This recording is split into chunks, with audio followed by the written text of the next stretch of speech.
Hey there, Prairie Plant Girl here.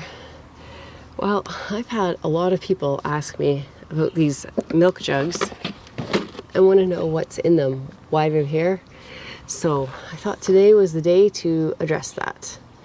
So I have 11 jugs here, and these are my winter sowing project that I did in March mostly, but I kind of just did it as I had jugs available, so they weren't all done at the same time. I think about half of them were done around March 12th, and then the rest are done over the next few weeks after that.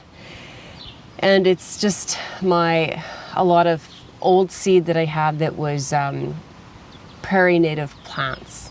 So I just had a lot of old seed packets of prairie natives, and you know, they tend to grow best if you can just put them outside and grow them naturally, sprinkle them like in the fall. But then you run the risk of not recognizing what it is when it comes up in the spring and mistakenly weeding it out, which I think I've done in the past.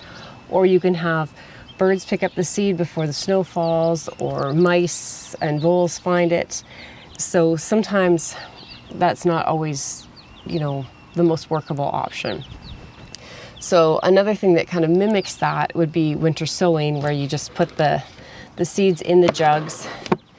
You have these jugs, you put some drainage in them, and you put some soil in the bottom, and then you sow the seeds in there and close them back up. So these jugs have been cut open. If I can get this one open, I'll show you.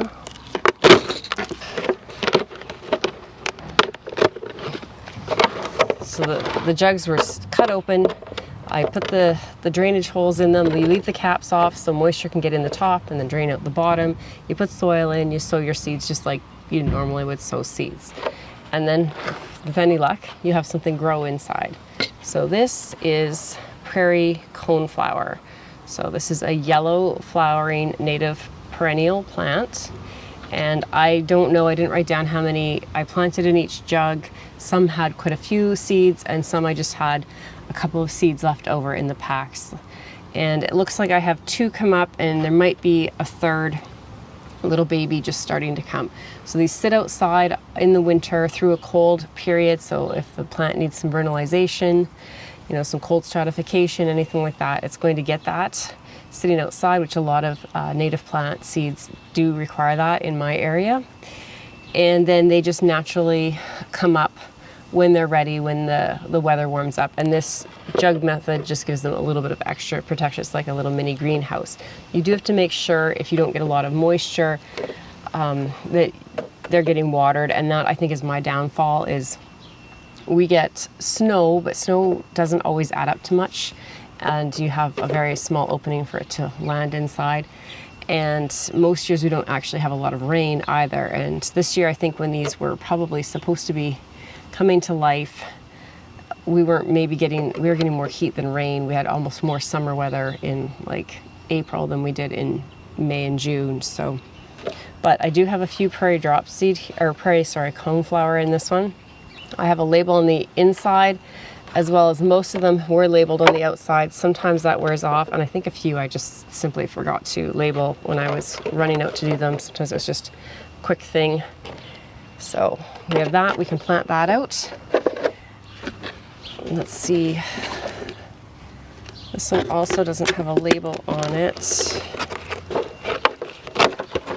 Okay, and this one has nothing growing in it. What was supposed to be little blue stem.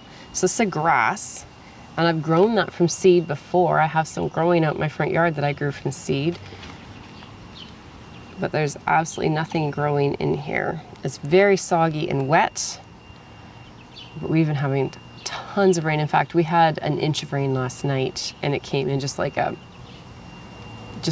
downpour almost all at once. So they would have gotten quite wet last night, and it's looking kind of algae and kind of gross on the inside here.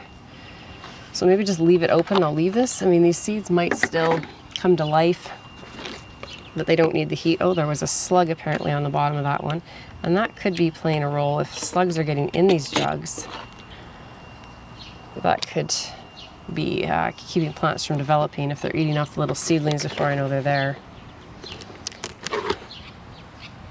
no slugs on that one. So is this one labeled? This is supposed to be anise hyssop. This tape works well.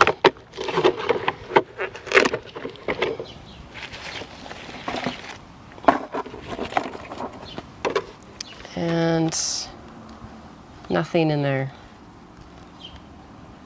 Again, very wet, full of algae looking grossness, but no plants. Keep these straight. This is the one we're going to plant later. Now this one obviously has something growing in it, and recognizably I can tell it's the right kind of plant. It's not just a weed seed that got in. This is Asclepias, and this was from my own sage seed, I believe, and it's Cinderella Asclepias is what it should have been from this plant. So we'll see if we can get this open without damaging the plants. Okay, so we have 1, 2, 3 that are nice size, and then there's actually another little one just starting here. So that's nice to see. Looking good. Keep them straight. Maybe just cut the tops off these.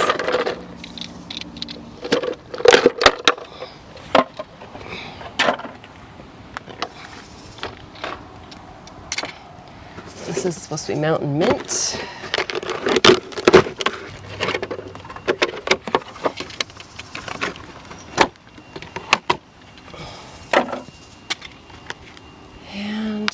I don't know if you'll even be able to see it in the camera. There's several little mountain mints coming up. There's a lot of real slimy algae in there as well, and there's some grass or something coming up as well.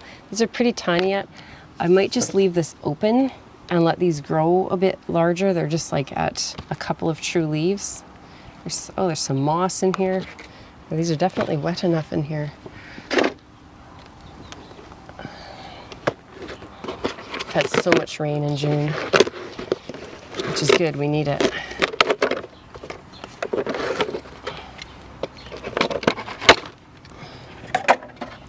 So this looks like Heartleaf Alexander maybe? Yeah.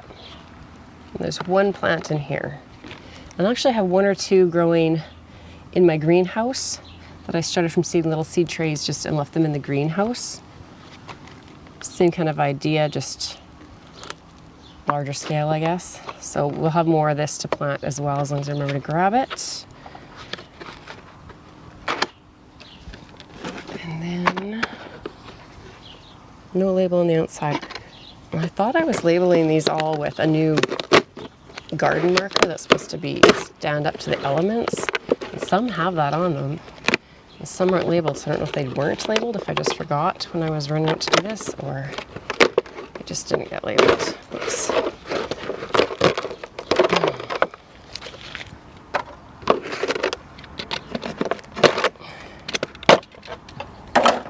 This one looks a lot drier inside. It's supposed to be Lindley's Aster. I do not see anything coming up in there. So we'll leave it with the rest that weren't coming up. This I already know because I've opened it. It was supposed to be Prairie Drop seed, I believe, yeah. And this, I'm pretty sure, is a chrysanthemum that's coming up in here. So I think some seed just randomly dropped in here. There was no Prairie Drop seed coming at all. And I don't need this chrysanthemum. I'm just going to toss this. Again, not labeled on the outside. It looks like there's something growing in here. Find the tag to see if it's what it's supposed to be.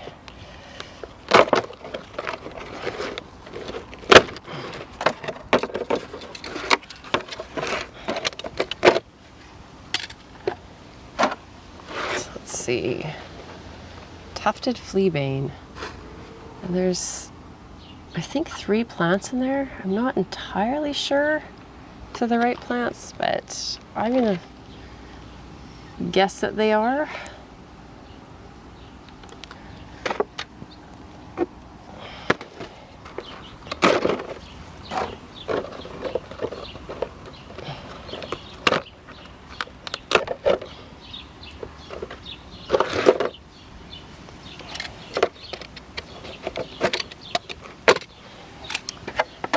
this looks like another dud. Definitely nothing in there, very wet. Prairie crocus. Those can take several years. I've had some where I've put seeds in the ground and I thought there was never anything coming up, and 2 or 3 years later all of a sudden I have prairie crocus coming up in that area. So they could still come. And one more.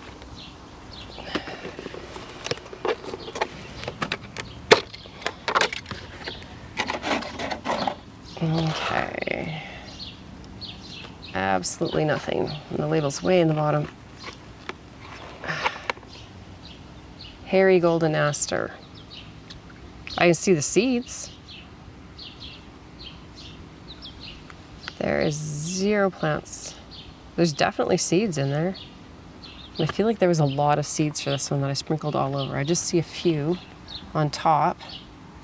It looks like the soil got really disturbed in here. It's like a rivulet. Maybe that was for me trying to get water in the little jugs. So out of, what I say, 11 containers, I have 4 that grew what I was trying to grow, and 1 that basically grew a weed. So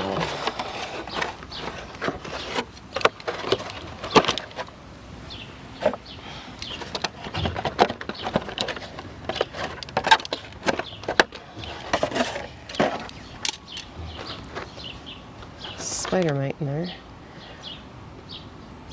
So that's why I always like to sow a few seeds for winter sowing, just to see what happens. But like I said, I never have just a ton of luck with it, so I don't bet the farm on using these crops in my plans. But I do have, my front yard is mostly native plantings in the flower pockets, and that's where I'm hoping to put these things. So I'm going to grab the other heartleaf Alexander, I think it is, that I have going in the greenhouse, and we'll gather these up and we'll take them out to the front yard and try and get them planted. The rest I'll just leave here and see what happens to them. Oh, and I guess I did have 5 because the mountain mint did grow. It's just pretty small yet. I don't want to try and plant it out just yet. And now we'll just leave the rest here and see if they do anything. So if you haven't been to the front yard yet, here's the space we're going to be working in. So we have a little planting pocket right there. There's another one up on the other side of a walkway right there, and one that wraps around the bench right here. And these are where I put my native plants. Okay, so this is a different angle from where we were looking before of the yard. It's pretty windy out, so I've placed the plants and I'm just going to get them planted because it looks like we have a big rain cloud coming in again, and it's pretty windy out front here anyway. So I'm going to show you quick where I'm going to put them, and then I'll show them to you when they're in the ground. And I just looked at them all up again just to refresh my memory on the sizing in that. And I decided I don't really think I want hairy fleabane. I'm not sure why I have those seeds, because it seems like it would be a much more weedy looking plant. And it looks like it could really disperse a lot of seeds pretty quickly, which I don't want to do to myself and my neighbors. So we're just going to get rid of that one and not put it in the ground. Sorry to any pollinators that would have liked it, but I try to pick things carefully for my urban setting here. But the heartleaf Alexander is going to go in this bed over here. This is a southwest exposure, but there is a big ash tree, 2 big ash trees up the front there, so it does get quite a bit of shade in the afternoon, but it does still support the plants there. And there's some goldenrod and asclepias and prairie coneflower, some rudbeckias. There's quite a bit in there already, so I think that little pop in there will look nice, and there's some nice space for them. So you can see the milk jug one right there, and then the one that's in a seed tray is just kind of in the center. See it down there. And then I have the asclepias at the end of this spot here. There's some liatris in behind it, some penstemon. There's actually another liatris in front, a little bit of rudbeckia down around, and some columbine. Should work well there. And then I have a lot of purple prairie coneflower through the middle back of this bed, and this middle section kind of died out this winter, which after many years, I guess it was time, I don't know, but I thought the yellow prairie coneflower would look nice in there, so we will put that one back there, and it should spread and fill that space in that's getting kind of empty. So that's the plan.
So there's the prairie coneflower there, right in the middle of the bed. I just spread the two plants out so they have a little bit of space to grow and have room there. And they'll look really nice next to the purple coneflower. It's kind of the more common echinacea that you might see in your yard. I'll show you some of this prairie coneflower. I have some in another bed. I'll show you what it looks like. So this yellow flowered plant here is prairie coneflower. So I know sometimes it's hard if you're just buying seeds for native plants. Sometimes it's hard to get a full picture what they look like, but that's the flower and then the full plant. So it's definitely different than the purple coneflower echinacea that you buy in the stores. And then I put the heartleaf Alexander. There's one right there, so it's pretty tiny right now. And then there's a little bit larger one. This is the one that was growing in the greenhouse. I think it's just one plant, but it might be two. I didn't want to go trying to tear it apart too much. Right over there, and that's some echinacea on either side of it. I believe both of those. That one might not be. That might be a tree seedling rotting as echinacea. So hopefully they do well there. And then back to the other bed. This is where the Asclepias went, and I forgot to turn the camera on when I planted it, but I separated it into 3 plants. There's one right up the front where the pot was sitting when I showed you, between the liatris there. And then I put the other 2 in behind. So there's one down in the shadow right there. That was the smallest one. And then the other one, oh, right here. It's right here. And then there's actually some Asclepias just coming up right there that has maybe spread itself around. I usually try to cut the seed heads, or most of the seed heads off, just so they don't spread too much. And then right here, here's your warning when you're doing native plants. This is, I believe it's called gray or oval or something. Milkweed, I'll try and look it up. It's the kind of, I think, more wild native one, and this plant, I pull it out and pull it out and pull it out, and it just keeps coming back, and it spreads by underground rhizomes, and it just goes all the way out into my rocks, and I just keep pulling it up, and it just keeps coming back. So, and it's really not a pretty plant, and I haven't seen a lot of pollinator action on it. So, in my opinion, not really worth trying to mess with unless you're trying to really naturalize a large area where it has lots of room to spread. So now you've all seen what I had growing or not growing in those milk jugs and what I was doing with them. So thanks for coming along with me to plant up my native plants that I winter sowed, and we'll see you in the next video. Bye.